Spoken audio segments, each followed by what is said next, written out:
السلام علیکم ورحمۃ اللہ وبرکاتہ۔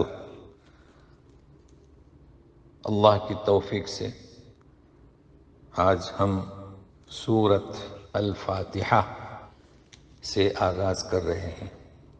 امید ہے کہ ہمارا آپ کا ساتھ ہمیشہ قائم رہے اور ہم علوم قرآن سے مستفید ہوتے رہیں۔ تو شروع کرنے سے پہلے اس کا نام ہے سورت الفاتحہ، بہت مشہور نام ہے۔ اور بھی کئی نام ہیں جیسے آپ دیکھیں گے ابھی ٹیکسٹ میں، ام القرآن ہے، کافیہ ہے، شافیہ ہے، لیکن اس وقت آپ یہ نوٹ کر لیں کہ یہ نام جو ہے سورہ فاتحہ کس نے رکھا، لہذا اس حدیث کو نوٹ کر لیں۔ عنوان ہے تسمیۃ سورۃ الفاتحہ، سورہ فاتحہ کا نام رکھنا۔ تو حدیث کا متن اور ٹیکسٹ ہے لا صلاۃ لمن لم یقرأ بفاتحۃ الکتاب۔ ترجمہ ہوگا کہ اس شخص کی نماز نہیں ہوگی جو فاتحۃ الکتاب، جسے ہم سورۃ الفاتحہ کہتے ہیں، نہ پڑھی۔ جس نے نہیں پڑھی اس کی نماز نہیں۔ راوی عبادہ بن الصامت رضی اللہ تعالی عنہ، المحدث امام البخاری، اور مصدر صحیح بخاری۔ تو اسے نوٹ کر لیں۔ اب یہ چونکہ ایک پیج کا مختصر درس ہے، اس لیے ہم اختصار ہی کریں گے، پھر اور بھی کئی نام ہیں، سبع من المثانی نام ہے، تو انشاءاللہ ہمارے 1 گھنٹے والے درس میں۔ تو ہم آغاز کر رہے ہیں۔ تو ظاہر ہے کہ سب سے پہلے ہم تعوذ یعنی اعوذ باللہ من الشیطان الرجیم، سورہ نحل 98 آیت میں اس کا حکم ہے۔ اعوذ باللہ من الشیطان الرجیم۔ بسملہ سورہ نمل کی ایک مستقل آیت ہے۔ بسم اللہ الرحمن الرحیم۔ تو یہ تعوذ اور بسملہ، اور ایک ہم نے ذکر کیا تسمیہ۔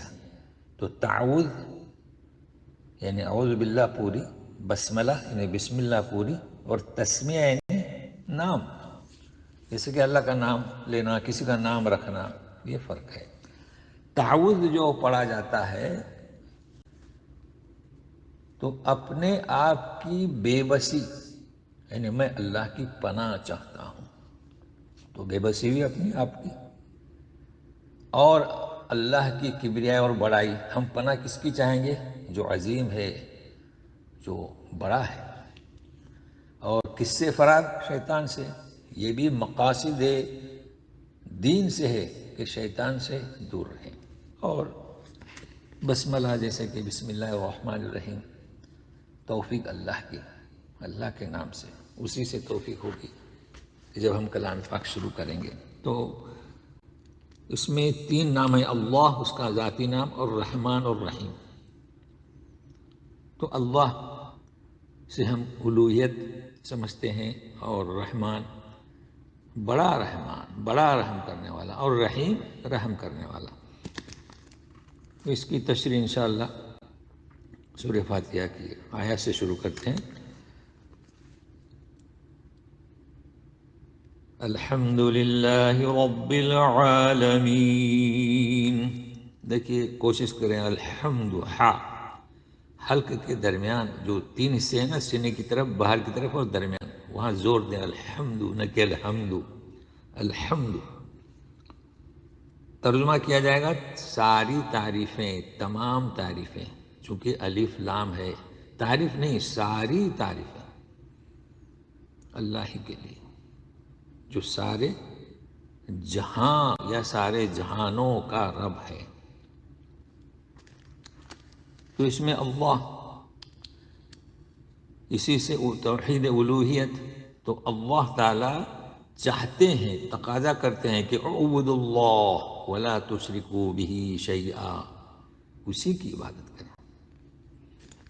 پھر صفات رب، رب یعنی پروردگار، پرورش کرنے والا. تو صفت پروردگار یعنی ہمارے زندگی کے تمام وسائل کا انتظام کرنے والا. دیکھیں مفہوم میں دو علیحدہ علیحدہ چیزیں، اسے کہتے ہیں توحید الوہیت، توحید ربوبیت. یہ رب سے. عالمین، یہاں میں توجہ چاہتا ہوں، عالمین. بعض تفسیروں میں اس کا ترجمہ دو جہانوں کیا گیا ہے. ہرگز ایسا نہ کریں، عقیدے باطلہ پر دلالت کرتا ہے. دیکھیے یہاں آپ گلف میں رہتے ہیں، اثنین، ریالین، تو عین، عین یہ دو کے لیے ہوتا ہے. تو یہاں عالمین نہیں ہے، عالمین، مسلمین جمع کا صیغہ ہے. سارے جہاں، سارے جہاں سے آپ جانتے ہیں کہ انسانوں کا، جناتوں کا، فرشتوں کا، چوٹیوں کا، مچھلیوں کا، تو یہ کئی جہاں ہیں. تو یہ تربیت کرنے والا، پالن ہار. الرحمن، الرحمن الرحیم، را کو پر پڑھیں، الرحمن الرحیم. رحمان بڑا مبالغہ کا صیغہ ہے. رحمان کسی بشر کو نہ پکارے، ہرگز ہرگز. اللہ کے ساتھ یہ صفت خاص ہے. رحیم تو انسان رحیم ہوتا ہے، کریم ہوتا ہے. مالک یوم الدین، مالک، مشہور قرات مالک.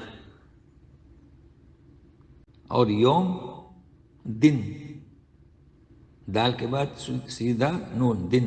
اور دین، ایک تو دین جو ہمارا دین ہے، اور ایک تو دین جزا، سزا.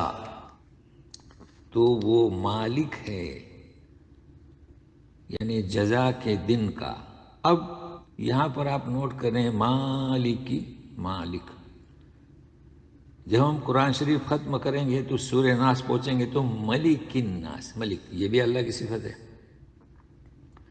سورہ قمر کی آخری آیت عند ملیکم، ملیک لام کے بعد یہ آئے.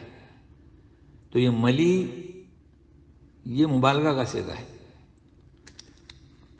اب مالکی اور ملکی، تو ورش النافع والی جو قرات ہے وہ ملک یوم الدین پڑھتے ہیں. ہم آپ کو صرف فرق بتاتے ہیں کہ مالک اور ملک میں فرق کیا ہے. مالک ملک سے ہے، یعنی جو مالک ہے ہمارا، سارے جہانوں کی ملکیت اسی کی ہے.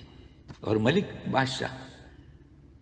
تو قرات یہ بھی صحیح ہے، قرات یہ بھی صحیح ہے، لیکن فرق ہے. ملک بادشاہ، بادشاہ محدود بھی ہوتا ہے. تو اللہ تعالیٰ کی جو صفت ہے وہ ملک الملوک، سارے بادشاہوں کا بادشاہ. تو اگر کوئی مالک یوم الدین کہے یا ملک یوم الدین کہے، صفت اللہ کی، لیکن فرق ہے مالک زیادہ مشہور ہے ملک سے. اور دونوں صفات کلام پاک میں موجود ہیں. لہذا اگر کوئی شخص پڑھتا ہے ملک یوم الدین تو بھی اس کی قرات صحیح ہے. ایاک نعبد و ایاک نستعین. اب یہاں نہ کہ نہ، حمزہ سے نہ ادا کریں. ایاک نعبد، دیکھیں و ایاک نستعین، تیری ہی عبادت کرتے ہیں. دیکھیں ایک ہے نعبدک، تیری عبادت کرتے ہیں، اور ایاک تیری ہی، اور تجھی سے مدد چاہتے ہیں. اہدنس، دیکھیے ہا جو ہے اطمینان سے، اہدنا الصراط المستقیم. قاف زبان کی جڑ اور اوپر کا تعلق قاف. ایک ہوتا ہے کیف، دیکھیے قاف کیف، تو دو نقطے والا اہدنا الصراط المستقیم. اور طا میں زبان کی نوک کو اوپر چپکائے زبان کو، طا. تو ہدایت دے ہمیں سیدھی راہ، سیدھا راستہ. اگر آپ سیدھی راہ ترجمہ کرتے ہیں تو بھی صحیح ہے. یہ تو راہ فارسی میں ہے سیدھا راستہ، لیکن فرق سمجھیں، طریق کو بھی راستہ کہا جاتا ہے نا، طریق، اور یہ ہے صراط، دونوں میں فرق ہے۔ طریق، طرق ایتر کو کوٹنا، طریق وہ ہے جو انسان بنائے، بے طریق مدینہ، طریق مکہ، اور صراط جو اللہ تعالیٰ تجویز کرے نبیوں کے ذریعے، جو منزل مقصود تک پہنچائے۔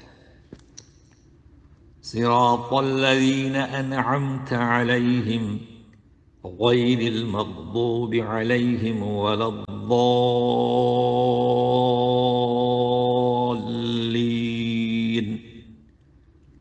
دیکھیے تجویدی اعتبار سے خیال رکھیے، ضال یہ مد لازم ہے، 3 الف 6 حرکتیں، اور لین مد عارض بھی سکون، آپ کو اختیار ہے 3 الف 2 الف 1 الف، تو آپ غور کریں، قراء جو پڑھتے ہیں ضا میں مقدار اچھی طریقے سے ادا کریں۔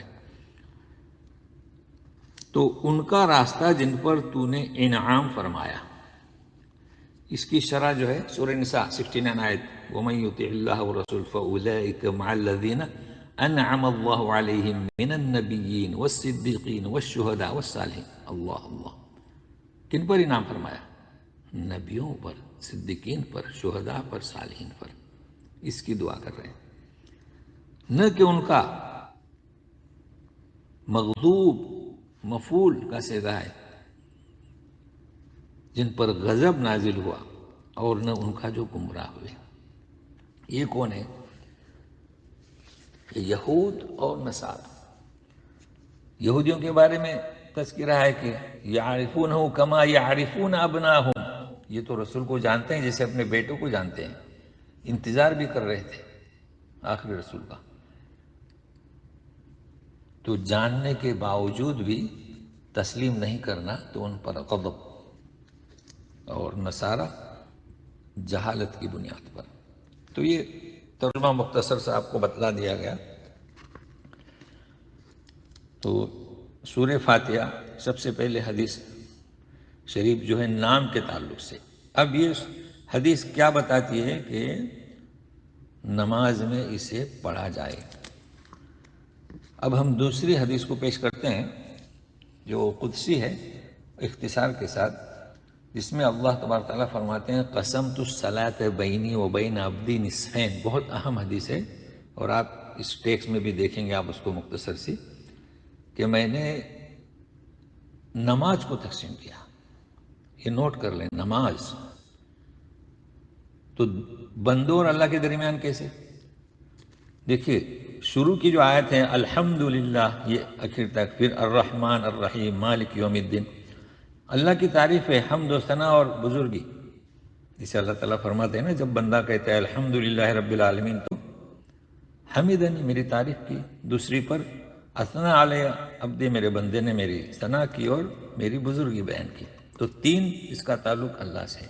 ایاک نعبد، اب یہ معاہدہ ہے، بندہ کہتا ہے کہ ہم تیری ہی عبادت کرتے ہیں، تجھی سے مدد چاہتے ہیں، اور اس کے بعد کلمات دعائیہ ہیں۔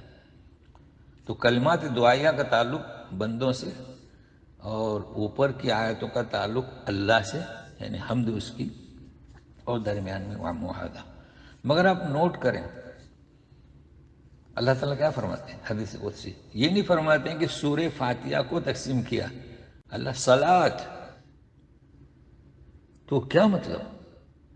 نماز کی کتنی بڑی اہمیت ہے، اور سورہ فاتحہ کی کتنی بڑی اہمیت ہے کہ اسے نماز کہا گیا سورہ فاتحہ کو۔ اللہ اللہ، کوئی شک کی گنجائش نہیں، اس کا خیال رکھے گا کہ یہی تو نماز ہے۔